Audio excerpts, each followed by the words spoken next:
पिछले वीडियो में आपने देखा था कि हमने कृषि पद्धतियाँ, फसलों के प्रकार, कृषि आधारित पद्धतियाँ, उनके चरण, इनके बारे में पढ़ा था। आज हम इन चरणों को विस्तृत रूप से पढ़ेंगे। तो इसमें सबसे पहला चरण जो देखा था हमने, जैसे कई प्रकार के चरण थे, मिट्टी तैयार करना, बुआई, खाद उर्वरक देना, सिंचाई, खरपतवार से सुरक्षा, कटाई, भंडारण, ये 7 प्रकार के चरण थे। अब इसमें से पहला जो चरण आता है वो है मिट्टी तैयार करना।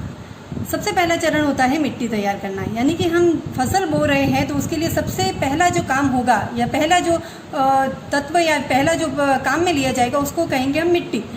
फसल उगाने से पहले मिट्टी तैयार करना उसका प्रथम चरण कहलाता है।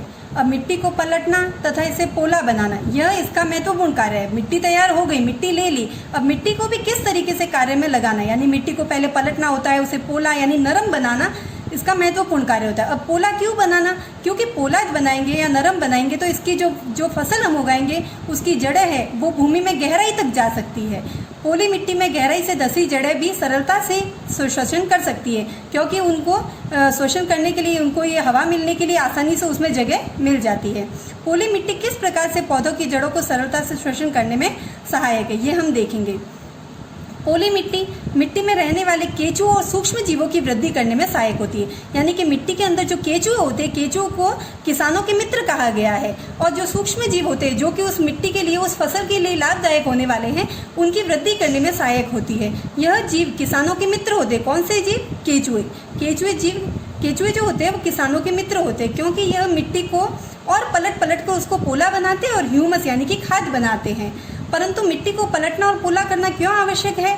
इसके लिए आपने पिछली कक्षाओं में देखा होगा कि मिट्टी में खनिज, जल, वायु तथा कुछ सजीव होते हैं। कुछ सजीव जो सूक्ष्म जीव वगैरह होते हैं, इनके अतिरिक्त मृत पौधे यानी कि जो पौधे होते हैं उनके जो मरी हुई सड़ी हुई पत्तियां, सड़ी गली पत्तियां, जंतु भी मिट्टी के अंदर पाए जाने वाले जीवों द्वारा अपघटित हो जाते हैं, यानी कि टूट जाते हैं, तोड़ दिए जाते हैं। इस प्रक्रम में मृत जीवों में पाए जाने वाले पोषक मिट्टी में निरुक्त होते रहते हैं। यह पोषक पौधों द्वारा अवशोषित कर लिए जाते हैं, यानी कि मिट्टी के अंदर खनिज, जल, वायु, कुछ सूक्ष्म जीव, मृत पौधे, जंतु, ये सभी होते हैं जो कि एक पोषक तत्व के लिए, मिट्टी के लिए एक पोषक तत्व का कार्य करते हैं। अब मिट्टी के अंदर जो ऊपरी परत होती है, ऊपरी परत जो होती है वो मिट्टी, ऊपरी परत की जो मिट्टी होती है वह पौधों के लिए वृद्धि के लिए अधिक सहायक होती है। इससे उलटने पलटने और पोला करने से पोषक पदार्थ जो होते हैं वो धीरे धीरे कहाँ आ जाएंगे? ऊपर आ जाएंगे, और पौधे इन पोषक पदार्थों का उपयोग कर सकते हैं। अतः मिट्टी को उलटना पलटना और पोला करना फसल उगाने के लिए आवश्यक है। अब प्रश्न बनता है इसके अंदर कि मिट्टी को उलटना पलटना या पोला करना क्यों आवश्यक है? क्योंकि इससे पोषक पदार्थों में वृद्धि होती है और फसल जो होती है वो उपजाऊ प्राप्त होती है। आगे देखेंगे मिट्टी को उलटने पलटने और पोला करने की अब ये प्रक्रिया जो होती है, ये संपूर्ण प्रक्रिया क्या कहलाती है? अंडरलाइन करेंगे आप भी इसको। मिट्टी को उलटने पलटने एवं पोला करने की प्रक्रिया जुताई कहलाती है। अब जुताई का कार्य हल चलाकर किया जा सकता है।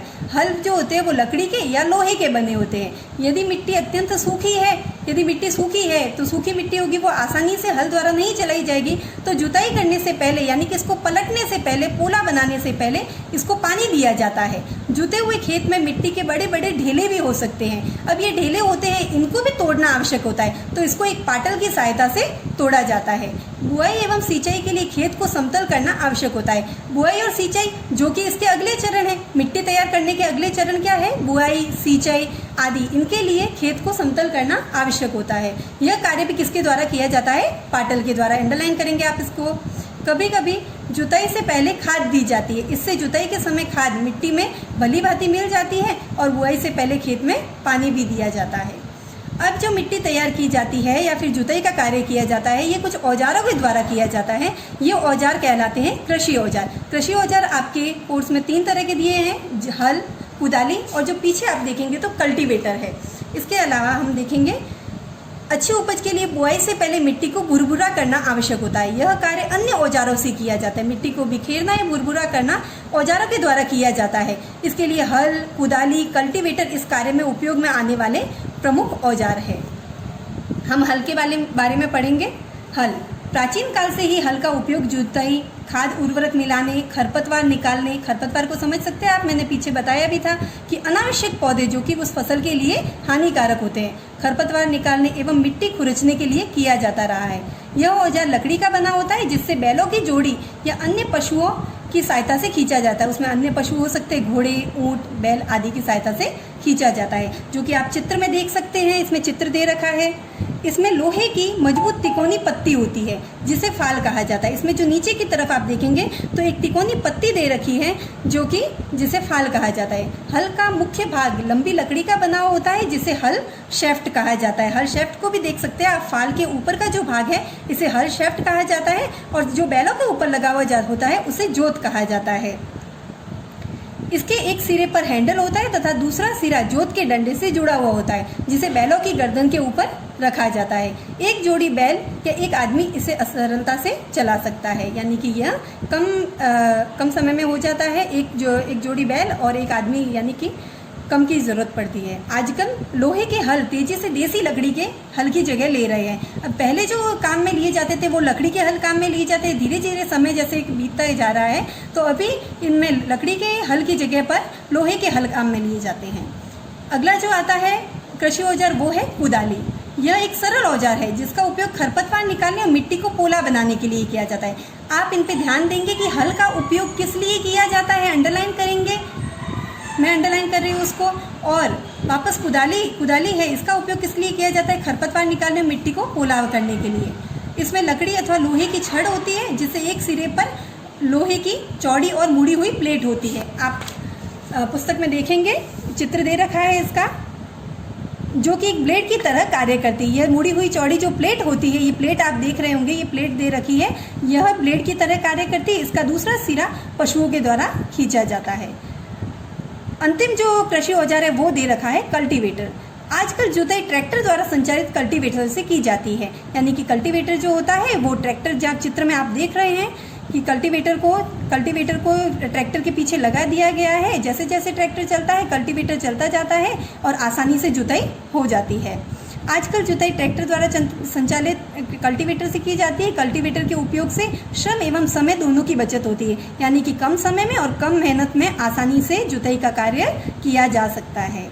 आज हमने जो पढ़ा है, पहला चरण मिट्टी तैयार करना, इसके जो मैंने अंडरलाइन करवाए हैं उसको भी आप भी अंडरलाइन करेंगे। वापस इसको पढ़ेंगे, एक बार चित्रों को समझने की कोशिश करेंगे। आज का जो गृह कार्य है वो आप लिखेंगे, उसमें प्रश्न दे रही हूँ मैं। मिट्टी को उलटना पलटना या पोला करना क्यों आवश्यक है? पहला प्रश्न बन रहा है, मिट्टी को उलटना पलटना या पोला करना क्यों आवश्यक है? पहला प्रश्न ये बन गया है। दूसरा प्रश्न बनता है कि केचुए को किसानों को के मित्र, केचुआ जो जीव होता है उसको किसानों के मित्र क्यों कहा गया है? ठीक है, इसके बारे में आप लिखेंगे।